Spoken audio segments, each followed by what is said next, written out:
1905-1916 उग्रवादी चरण। इस चरण के नेता ब्रिटिश साम्राज्यवाद की असलियत को समझ चुके थे तथा वे प्रार्थना, प्रतिनिवेदन आदि में विश्वास करते थे। प्रमुख नेता लाला लाजपत राय, बाल गंगाधर तिलक, बिपिन चंद्र पाल, अरविंद घोष।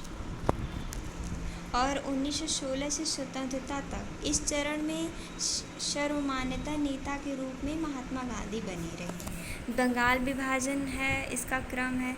समय 1905 और इसकी घोषणा 19 जुलाई 1905, लागू 16 अक्टूबर 1905। वायसराय कौन थे? Lord Curzon, first viceroy Lord Curzon.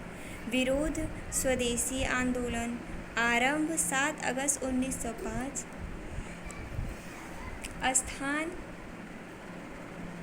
स्थान कलकत्ता के टाउन हॉल में।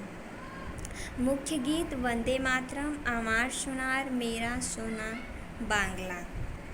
स्वदेशी आंदोलन के समय संजीवनी समाचार पत्र के संपादक कृष्ण कुमार मिश्र ने बहिष्कार का सुझाव दिया। 16 अक्टूबर को बंगाल के लोगों ने शोक दिवस के रूप में बनाया था तथा रविंद्रनाथ टैगोर को सुझाव पर एक दूसरे को राखी बांधी। रविंद्रनाथ टैगोर ने स्वदेशी चित्रकारी आरंभ की तथा इंडियन एसोसिएशन पर ओरिएंटल आर्टिस्ट की स्थापना की। यहाँ पे रविंद्र रहेगा, गलती से रविंद्र लिखा गया है। इसी दौरान पीसी राय ने Bengal chemicals and farming institute company की स्थापना की तथा अरविंदो घोष ने कलकत्ता के नेशनल कॉलेज में प्रिंसिपल बने। अब यह है स्वदेशी आंदोलन। स्वदेशी आंदोलन बंगाल के अलावा अन्य देश के अन्य भागों में चलाया गया। स्वदेशी आंदोलन बंगाल के अलावा अन्य देशों में चलाया गया, जैसे मद्रास, चिदम्बरम पिल्लई के नेतृत्व में, आंध्र प्रदेश में हरि सर्वोत्तम राव के नेतृत्व में, दिल्ली में सैयद हैदर राजा के नेतृत्व में, उन्हीं के संरक्षण एवं महाराष्ट्र में बाल गंगाधर तिलक के नेतृत्व में। स्वदेशी आंदोलन एवं कांग्रेस में विभाजन। 1905 में कांग्रेस का अधिवेशन गोपाल कृष्ण गोखले की अध्यक्षता में बनारस आयोजित हुआ तथा कांग्रेस ने नरम पंथियों के दबाव में आंदोलन का समर्थन किया। 1906 में दादा भाई नेहरूजी की अध्यक्षता में कलकत्ता में अधिवेशन आयोजित हुआ जिसमें गरम पंथियों ने स्वदेशी स्वराज, राष्ट्रीय शिक्षा एवं बहिष्कार जैसे 4 महत्वपूर्ण प्रस्ताव पारित करवाने में सफलता प्राप्त की। इस अधिवेशन में गरम पंथियों एवं नरम पंथियों के बीच का विवाद अपने चरम पर पहुंच गया।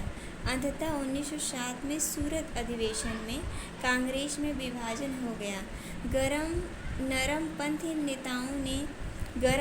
नेताओं ने अंग्रेजों से कांग्रेस से बहिष्कृत कर दिया। ब्रिटिश सरकार ने इस अवसर का लाभ उठाते हुए तिलक पर राजद्रोही की धारा 124A लगाकर 6 वर्ष की मांडले जेल भेज दिए गए।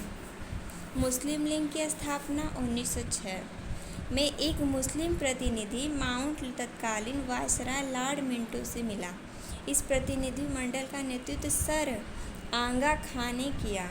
इस वार्ता के पश्चात 30 दिसंबर 1906 को ढाका में नवाब सलीमुल्लाह खां एवं आगा खां के प्रयासों से मुस्लिम लीग की स्थापना हुई। इसके पहले अध्यक्ष अकार अल मुल्क मुस्ताद हुसैन थे।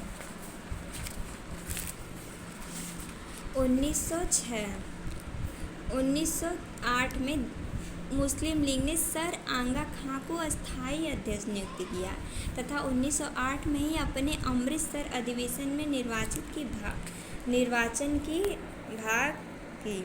1909 का मार्टे मिंटो सुधार भारत परिषद अधिनियम।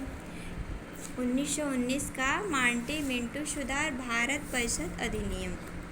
इस अधिनियम के समय भारतीय सचिव लॉर्ड मार्ले तथा वायसराय लॉर्ड मिंटो इस अधिनियम के तहत केंद्रीय विधान परिषद में सदस्यों की संख्या बढ़ाई गई।